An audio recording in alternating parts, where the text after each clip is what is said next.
Hello，又到我哋哈拿廚房啊！今次想同大家介紹一間喺築地嘅日本炸豬扒飯。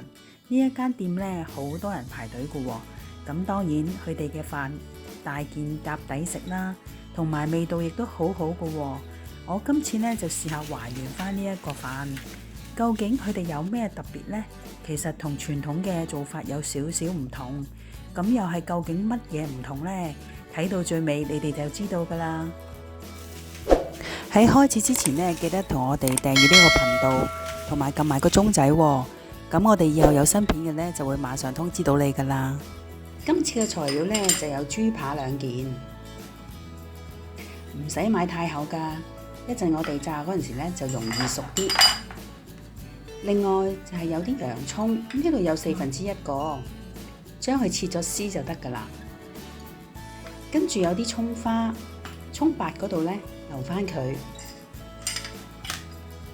另外有啲紅蘿蔔絲，2隻雞蛋。好啦，我哋而家首先較咗一個汁先。我呢度有啲清水，跟住加咗一啲堅魚汁。如果你有高湯呢，都可以加高湯㗎喎。跟住我就加咗一啲味淋、日本醬油同埋清酒，或者你哋可以加米酒，將佢哋攪勻晒之後呢，我仲會加少少砂糖調下味，少少就夠㗎啦。跟住將佢撈勻。豬扒呢，我哋洗乾淨之後呢，用廚房紙再將佢印乾啲，跟住鬆一鬆佢，用刀背拍一拍佢，兩邊都要拍喎。然後我哋就落返少少味俾佢，放少少幼鹽、胡椒粉，兩邊都要醃下去嘅喎。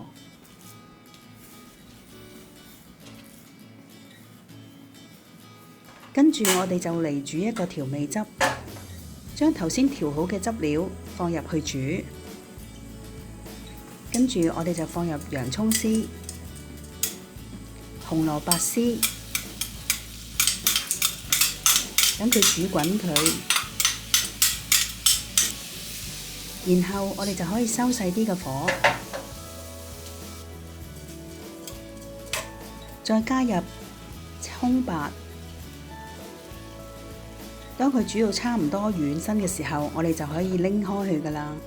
然後我哋嚟校一個漿，今次我用咗粘米粉。如果你冇粘米粉嘅呢，亦都可以用麵粉嘅。慢慢咁加啲水入去，個漿呢要結少少嘅喎，因為呢一陣要嚟呢黐住嗰啲麵包糠嘅。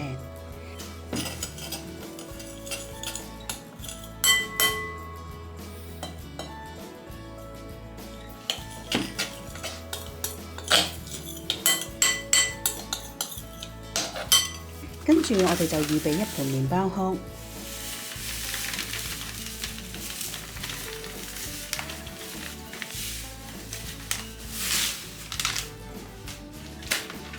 首先將啲豬扒染咗嗰啲結嘅漿之後呢，我哋就可以要嚟再黐上啲麵包糠度㗎啦。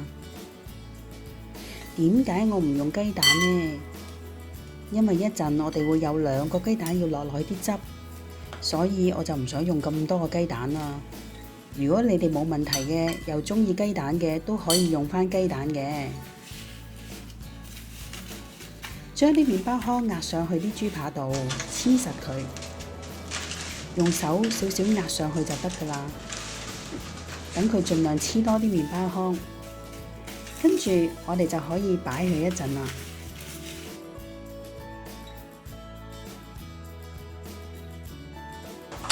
而家我哋嚟炸豬扒，咁喺屋企炸呢，我當然係用返個細鑊仔嚟炸啦。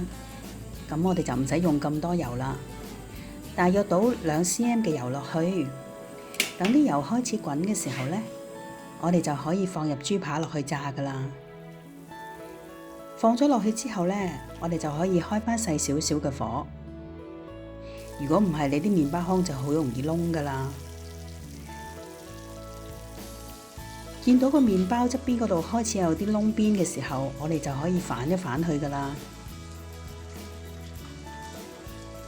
記住擺入去嘅時候唔好馬上反喎，亦都唔好成日喐佢。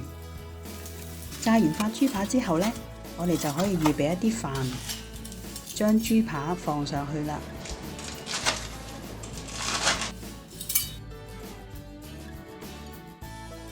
喺呢個時候呢，我哋就將頭先嘅汁攞返出嚟，煲緊熱佢，然後我哋就加入一隻打勻咗嘅蛋入去，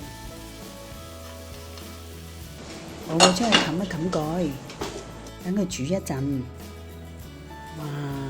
到你見到佢凝固嘅時候呢，就可以加埋第二隻蛋啦。第二隻蛋呢，唔好發咁勻喎，留返少少蛋白，跟住再將佢冚蓋。到你自己中意嘅程度就得㗎啦。我就中意佢生生地，咁樣就可以倒落啲飯面啦，再加入啲蔥花，咁樣就完成㗎啦。同傳統嘅豬扒飯有乜嘢唔同？就係佢冇放塊豬扒入去煮咯，所以塊豬扒仲係脆卜卜嘅。好多年青人都中意咁樣食㗎。如果你都中意呢個食法嘅，你都可以試下跟住呢個食譜去煮下啦。多謝你哋收睇，仲有啊，記得 comment、like、share 同埋訂閱我哋嘅頻道啦。再見啦，拜拜。